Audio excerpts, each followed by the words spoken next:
Coucou, c'est Caroline. Ben oui, c'est à ça que je ressemble et c'est comme ça que je sonne. Donc pour le calendrier de l'Avent aujourd'hui, j'ai décidé de faire une petite vidéo pour les questions-réponses que je vous avais parlé il y a quelques jours. Parce que pour une raison quelconque, mon apparence et mon accent du Québec semblent en intéresser plusieurs. Donc voilà, je me suis dit que ce serait sympa de le faire comme ça. Aussi, je veux en profiter pour vous remercier parce qu'aujourd'hui, on a atteint les 150 j'aime sur la page. Honnêtement, quand j'ai créé la page, je visais 30. Donc, je suis extrêmement contente. Et j'espère qu'on va continuer d'agrandir la famille. Donc, sans plus tarder, on va y aller avec les questions-réponses. J'ai une petite feuille, super old-fashioned. Pour ça aussi, je veux vous remercier parce qu'en 4 jours, j'ai reçu à peu près 60 questions. Donc évidemment, je ne répondrai pas à toutes les questions dans ce vidéo-là parce que je vais prendre tout votre forfait Internet.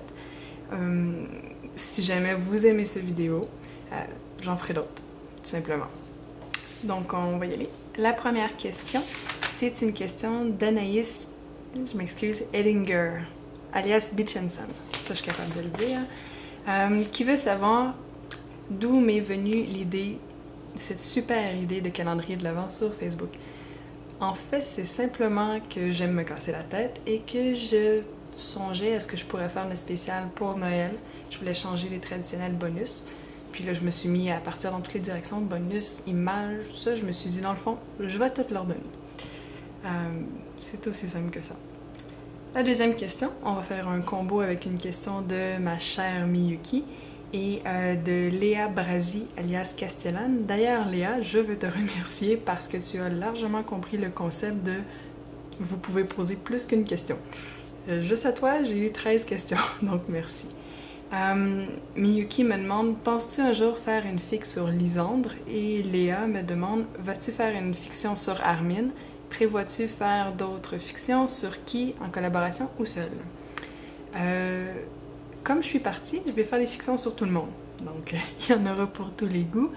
Je suis pas à la veille de manquer d'inspiration. Et la prochaine, en fait, j'hésite entre une fiction sur Armin ou Armin, je sais pas comment le dire. Armin ou sur Dakota. Il faut que j'y pense, mais j'hésite entre les deux. Sur Lisandre, en fait, ma chère Miyuki, ma première fiction était sur Lisandre et sur Castiel. Mais bon, elle était mauvaise, à mon avis, maintenant que je la regarde, donc je peux comprendre que ça t'ait pas marqué. Et pour ce qui est des collaborations avec les chroniqueuses, c'est super amusant. On a eu des heures de plaisir, on est un peu folle. Par contre, aussitôt qu'il y en a une qui débarque, la fiction, ça s'étire, c'est long. Là, on ne savait plus trop quoi faire avec les chroniqueuses. Ça va revenir, on n'a pas abandonné.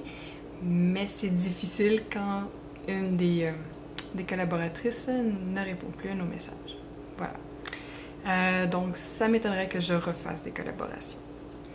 Ensuite de ça, la troisième question, une question de Emma Rukina, qui me demande si j'ai des anecdotes à raconter sur la fiction le jour où Quentin leva son arme pour moi. En fait, j'en ai une petite anecdote à raconter. Je ne veux pas spoiler, donner des scoops, peu importe, à ceux qui n'ont pas lu la fiction et qui voudraient la lire ultimement. Dans la fiction, il y a on va l'appeler un méchant, qui s'appelle Seb. En fait, son nom, et parce que je ne choisis pas les noms à l'avance, je les choisis comme ça vient, j'avais eu une journée à l'université et il y avait quelqu'un qui m'avait fait... Bon, cette vidéo-là va être publique, donc je vais faire attention à ce que je vais dire. Mais qui m'avait royalement tapé sur le système. C'est une façon polie de le dire. Et qui s'appelait Sébastien. Donc, quand j'ai fait intervenir le personnage de Seb pour la première fois, je cherchais un nom qui m'inspirait quelqu'un que je n'aimais pas. Et c'est pourquoi il s'est appelé Seb. Aussi simple que ça. Ensuite de ça, j'ai une question de Élise Villeneuve, ma chère Priscibelle, qui me demande, une question de concept pour Noël, « As-tu déjà été saoul lors d'un party de Noël? Et si oui, as-tu une anecdote à raconter? » Évidemment, je ne peux pas juste avoir la première question, hein, on veut le croustillant. J'ai déjà été saoul. Bien oui, j'ai déjà eu une jeunesse, je suis encore jeune. Et l'anecdote que j'ai à raconter, en fait, est en lien avec ce jeu-là, qui s'appelle Le Loup-garou, pour celles qui ne le connaissent pas. Et brièvement, là, dans le jeu, on nous attribue des rôles et tout ça. Puis ça se passe par séquence, on ouvre les yeux, on ferme les yeux, on ouvre les yeux, on ferme les yeux. Bon. Il y a quelqu'un qui s'est amusé à changer mes cartes. Parce qu'on nous distribue des cartes qui nous donnent les rôles. Donc on peut être petite fille, villageois, peu importe, là, j'expliquerai pas le jeu. Mais donc, tout ça pour dire qu'à chaque tour, je changeais de personnage. Donc je changeais d'équipe. Et puisque j'avais bu, je ne m'en rendais pas compte. Ça a été un jeu assez particulier, merci, puisque tout le monde le réalisait sauf moi. Donc, c'est ça pour l'anecdote. Parce que je l'ai dit, hein, c'est public, donc il y a des anecdotes que j'ai, mais que je ne raconterai pas. Ensuite de ça, j'ai une question de Camille Courtin, alias la talentueuse caféine. D'ailleurs, allez lire ses fictions, c'est du bonbon. Qui me demande si j'ai hâte, moi aussi, que l'épisode 23 sorte. Oui! Bon. Deuxième question, toujours aussi pertinente. Es-tu d'accord pour dire que la maison Poufsouffle est clairement sous-représentée et totalement sous-estimée dans la saga Harry Potter? Maintenant que t'en parles. Oui. On la voit très peu, puis il faut dire que son représentant le plus connu, c'est Neville. Ou Neville. C'est pas le représentant le plus cool qu'il y a. J'ai rien contre Neville, mais c'est pas mon préféré. Donc oui, clairement sous-représenté et totalement sous-estimé. Oui. Ensuite de ça, j'ai une question de Priscilla Blonde qui me demande si je peux décrire une journée normale et je vais la combiner avec une question de Léa Brasi qui me demande si je peux en dire plus sur mon métier. Je rentrerai pas dans toutes les règles, tout ça, parce que c'est assez complexe, le métier d'avocate. Je vais simplement dire que le matin, j'ai beaucoup de route à faire parce que, en raison de mon amoureux, on s'est installé à mi-chemin entre nos deux travails, donc j'ai à peu près 1 heure de route le matin à faire. Souvent le matin, après ça, je suis devant le juge à la cour. C'est pas comme dans les films, c'est souvent de la poutine qu'on pourrait appeler, c'est assez routinier.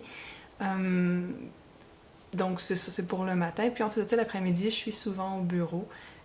Des recherches, des rencontres avec les clients, de la rédaction, de la préparation. Voilà, voilà. Si vous avez des questions plus précises, vous pouvez les poser. Mais pour là, ça va être ça.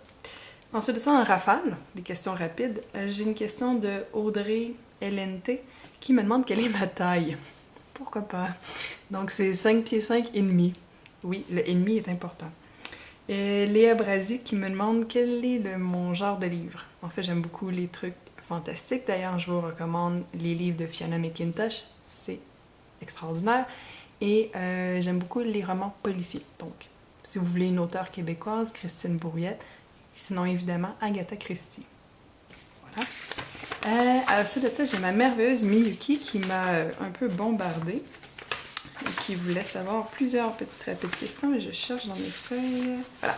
Elle veut savoir si je suis thé ou café. Je suis thé à 100%. Ensuite de ça, ma saison préférée, c'est l'automne. C'est d'ailleurs la saison de mon anniversaire. Donc, j'aime ça et j'aime les feuilles, j'aime la neige, j'aime le froid, blablabla. Elle me demande si j'étais une couleur, laquelle je serais un espèce de milieu entre bleu et violet. Voilà. Et si un jour elle vient au Québec, est-ce qu'on ira boire un café ensemble? Oui, bien sûr! Ça va être le plus long café de notre vie. Il va probablement refroidir avant qu'on ait le temps d'y toucher. Et d'ailleurs, c'est comme ça pour n'importe qui, là. Vous venez au Québec, vous m'écrivez, et voilà. Donc, sur cet éclat de bonheur, je vous remercie. Et si vous avez d'autres questions, n'hésitez pas, puisque je risque de refaire un réponse et questions. Et donc, si vous avez aussi des idées pour la suite du calendrier de l'Avent, je suis réceptive. Des demandes spéciales, des angoisses existentielles, ne vous gênez pas. Merci!